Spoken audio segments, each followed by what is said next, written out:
Okay.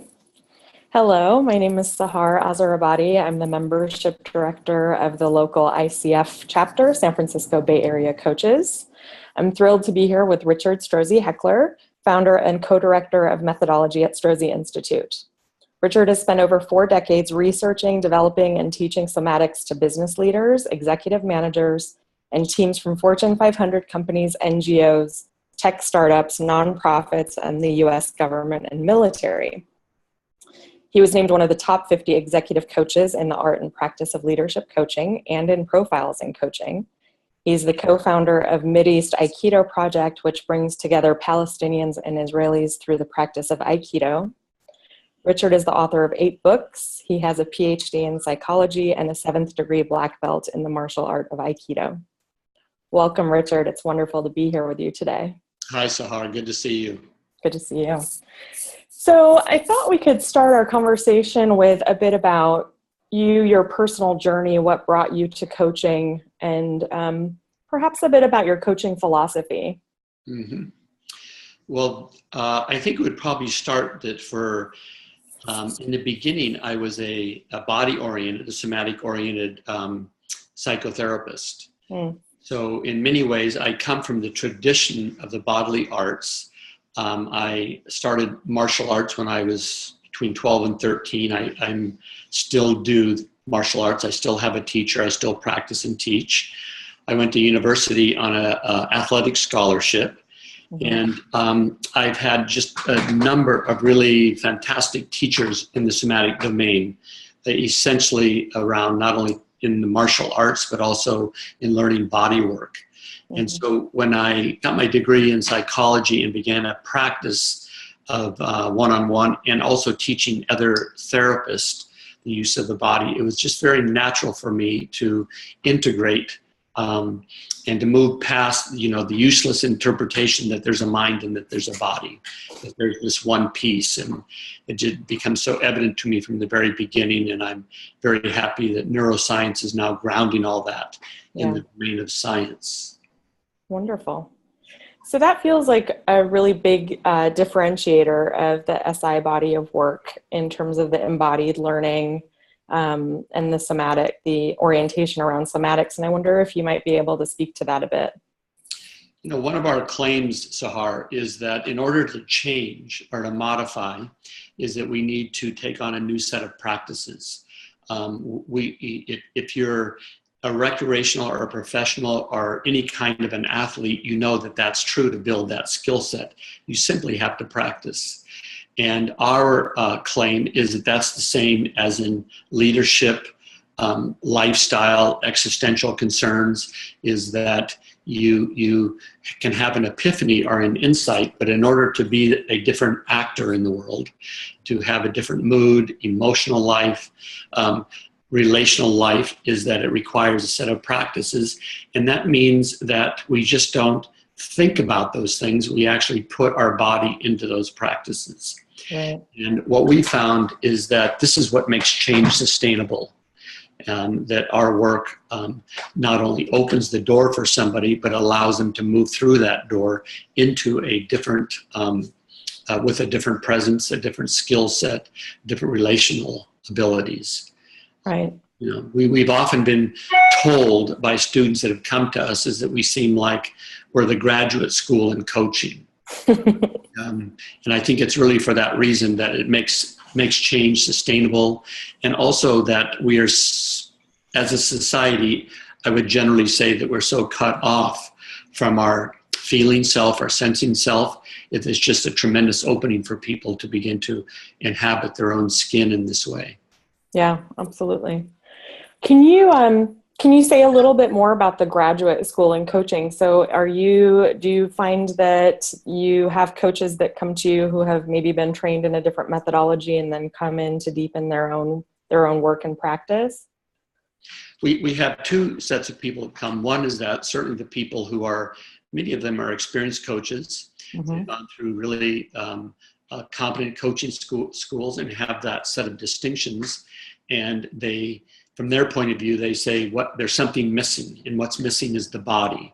Now, when we say body, people think of like golf or somebody with a 6-pack of abs or on the cover of magazines, we mean body in terms of how you take actions, how you generate moods and emotions, how you learn, maintaining your dignity. And that we bring in that particular kind of observer, and also that we build practices that allow those distinctions to become part of who we are. And then we have some people who we have a coaching school through ICF, and that they've never done any other coaching school before either. They'll go through an initial 4-day program to get grounded in the work, and then go into the coaching aspect. Okay, wonderful. And that one, if I'm remembering correctly, that's a 6-month program that follows on the leadership in action level 1. Is that right? That's correct. Nice. Okay. Can you give us a sense of what you've mentioned practices, and what might that look like? What can people expect? Well, here's, for example, we would start with this idea is that the human body is incapable of not practicing. In other words, we're taking in input from the outside, sensory input. It goes through our system, and it's always geared towards how do we make ourselves safe? How do we connect with others? How do we produce value and dignity? So in a sense, we're always practicing something. And the key here is, are the practices that we're in now going to take us to the future that we're declaring that we want to go to? And one of the practices that we would give people is that we give everybody a jo. Jo in Japanese is a staff, and we teach them a form, or a kata, a 31 form or kata.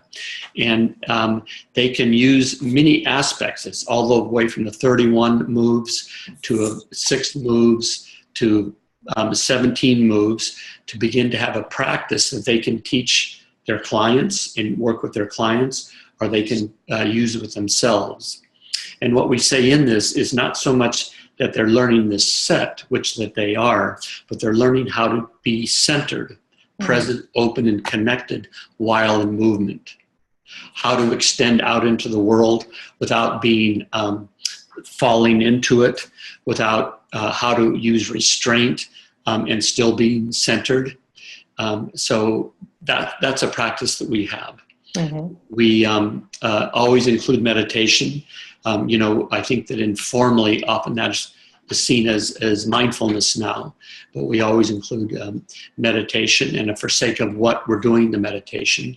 And we always emphasize that before you do the practice, or you teach the practice to somebody, you tell yourself what that practice will serve.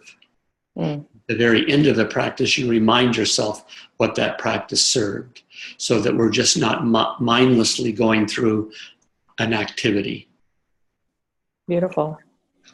I wonder if you could say a little bit more about declarations. I know it's a big part of the work that you do, and how does that inform coaching overall, and how does being able to maintain a centered way of being also impact people's ability to coach? Yeah, we in the learning for the coaches, and what they will pass on to their clients, is that anything that we're moving towards in the future will occur or happen by making a declaration. And a declaration is a commitment to a future possibility. And in that commitment or declaration, it's not exactly, it doesn't immediately get into the tactical, but it starts to say, this is the future I'm moving towards. I'm a commitment to building trust with my project team. I'm a commitment to writing a book. I'm a commitment to increasing my practice by 20%. And what we say is that we have multiple commitments or declarations in our life, but we have the person choose one, and by moving through a set of actions and conversations and practices, they begin to see how we manifest something into reality through these different practices and conversations that we have. And so all of the people going through the coaching track, they'll have their declaration for their somatic coaching track. And then they teach their clients how to come in and have that commitment too. In other words, if this hour of coaching is successful, well, how will you know? And if the arc of our coaching is successful, how will you know? And that's backed into this declaration. So a center of gravity, our center of gravity can be a center. We move in a centered place in a positive relationship with gravity, the energy field of the planet. But a declaration is also how we center ourselves linguistically. Mm. For the sake of what, for example, am I having this conversation with you? Mm-hmm. And that helps me stay on track. Lovely. Thank you. You're welcome. You mentioned a bit, so some of the people that come through the programs are experienced coaches. Can you say a bit more? I mean, I've gone through the leadership in action as well, and I know that there's professionals, there's people that may be new to coaching altogether. So I just wonder if you could say a little bit about the people that folks could expect to be with inside the dojo and inside these programs. Yeah. The first program we do, the Leadership in Action 1, Mm-hmm. is a fundamental course in introducing people to embodied leadership and somatic coaching. And we give really a great deal of our fundamental distinctions inside of that. Mm. And we get people all the way who are leading in startups, they're in NGOs, nonprofits, Fortune 500 companies, or even in government or in military. Mm-hmm. So it's a wide range of people. That also includes people that are going, I want to go through the coaching track, but first I want to feel what this environment's like, what's the climate like, what is the mood here. Mm-hmm. So it's a wide range of people. And it also includes people who are going through some transition in their life, where they're at some crossroads where I finish one career, I'm going to another career, the children are gone, I'm starting something new, I'm retiring, but I'm not finished yet. And so the value of that is it's a wide range of people. Mm-hmm. And by that wide range, they have so much to offer each other at the same time. Yeah, it's such a rich experience to be in with that, with a wide group of people. Would you be able to share a bit about some anecdotal stories, perhaps, of people that have gone through the coaching track and what their impression has been, and maybe perhaps what they're doing with what they've learned in their coaching practice? Mm-hmm. Well, like I said, a number of people coming in are experienced coaches. And they've had a smell for something missing for themselves. Mm-hmm. They've either heard about us, or there's a growing kind of a sensibility about embodiment, or what people would call body.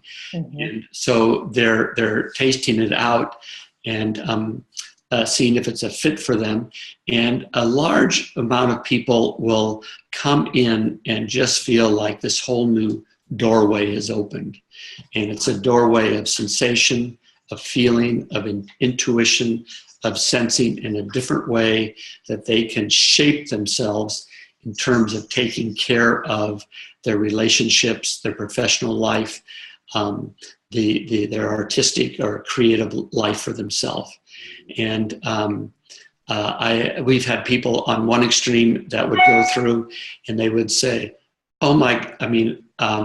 I worked with a Jesuit priest who said, oh my God, this is what Jesus felt. Oh, wow. Yeah, so it was just like a huge opening for him. This is what Jesus felt, and this is how it must be to have that kind of lived compassion or openness to other people. Other people, it will be strong, but maybe more subtle to go, oh, I now see why the way that I'm comporting myself, that it's been hard for me to build, that my team has less trust in me. Now, I feel I want to build trust. I'm sincere, but there's a way that I was shaping myself and organizing myself somatically that they were unable to grant me the kind of trust that was necessary for my leadership. Now I can see the movements and the practices necessary for me to build that shape. So it goes in a very, very wide range like that. Mm. Very wide range. There's people that come in that who might be overtaken by a particular kind of emotion, anger, grief, happiness, and they'll go from 0 to that expression of that emotion in like 6 seconds. And then they begin to learn to go, oh, if I begin to feel that irritation, it doesn't have to be a full-blown outrage or anger. Right. And to feel that sensation, I don't immediately have to collapse into tears. That I learn how to build a container where I can hold that energy and then make the choice to be able to express it in a particular kind of way that's useful for the situation in that moment. Mm-hmm. Lovely. As I'm listening to you, I'm realizing, the cut offness sometimes that we have from the vastness of our experience just through the way that we hold ourselves. And it's extremely valuable to be able to have environments that cultivates this sense of expansiveness and agency inside of all of that. Absolutely. When you think that there's probably only, I think, 3 or 4 states now that actually require a physical education for students. Wow. When you think that our children spend most of their time sitting down. Mm. If you think now that most people in work, as we say now, their career is to sit down. And that what that means is that we've pruned ourselves away from this notion of feeling, intuition, relational empathy, emotional intelligence, which all comes through the entire nervous system. And that, truthfully, Sahar, it's not rocket science. It's just very straightforward. But our educational system has severed us from that. Even if a lot more people are doing yoga, good. A lot more people are doing being at the gym or doing like qigong or something. And if from an experienced eye, if you look at them, you go, oh, I'm using my body to perform something. Right. And what we're doing is, and I want to acknowledge and bow into, yes, do things for your health, do things in partnership, but there's a deeper level to it. Right. There's just a much deeper level where you feel this organizing principle, this energetic impulse, the energy or ki or chi that moves through us has a tremendous intelligence about creation, innovation, survivability, and meaningful contact that we can draw upon that's pretty much been pruned out of most people. Right. And I feel like this is the really important distinction around having the declaration and the for the sake of what, orienting all of that practice. Yes. At the beginning of the 20th century, James Joyce, the great Irish novelist, started a story in the Dublineers when he said, Mr. Duffy lived a short distance from his body. And as we got to know Mr. Duffy through this novel, what we began to see was that he began to live this post-industrialized life. Yeah. And this life that sent him up into a world of symbols and icons and concepts. And he slowly began to lose sense of his rich emotional life or his mood life, and slowly became more and more isolated. And James Joyce was talking about a social condition that plagues us to this day, but also how individuals can become more and more isolated and really never have the experience, for example, of feeling loved or receiving love, or that by fully bringing myself to the workplace is that I will be a much more effective leader and contributor to society. Right. So the idea has been with us a long time that there's some way we're being cut off from something that's very constitutive to us. Yeah. That's one of my favorite quotes. And the first time I heard it, I was like, oh my gosh, that's me. So I'm just really appreciating the tremendous value of this work and the move towards wholeness, not only for the people that go through the program, but in being able to cultivate that for ourselves, we're also able to help our clients. Yes. So, Yeah. And like I said, we can make some strong promises and strong claims because, we've been doing this for over 40 years, 45 years, and watching that we take on certain practices inside of the context of certain narratives, these declarations about our life, and it works. Yeah. And it works. Yeah. Beautiful. Mm-hmm. So, I just want to share a little bit in terms of the website. So if people are interested in finding out more about the Strozzi Institute and the different programs, they can go to strozziinstitute.com. As I understand it, again, we touched on this a little bit. There's the 2 different tracks of embodied leadership and the somatic coaching certification that people can look into. Can you share a little bit about your faculty and the teaching staff? Yes. We have a program called SITT, S-I-T-T, Strozzi Institute Teacher Training. What we do is we have people who've gone through the entire program, and then we have an interview process. They fill out a form to say, I want to be able to become a teacher of the work. And they go through a very rigorous training program in doing it. And we also, inside of this, we have Spanish speakers. So we do programs in Latin America, Central America, as South America, as well as Spain in doing the programs. And what they're paired with are senior teachers. We have a strong cadre of senior teachers that they get, not only get trained in the teacher training, but they come and then sit next to senior teachers and then get the work transmitted to themselves that way too, while they're getting assessments about how they're doing from the senior teachers. Okay, lovely. Let's see, anything else that you'd like to share about the program that our members or other coaches might wish to know? That we also have an aspect of the program that is the business part of the program, which means that when people go out and they may not be competent in how to be an entrepreneur and starting their coaching practice, that we have a piece that they can sign up for as part of that allows them to build those competencies.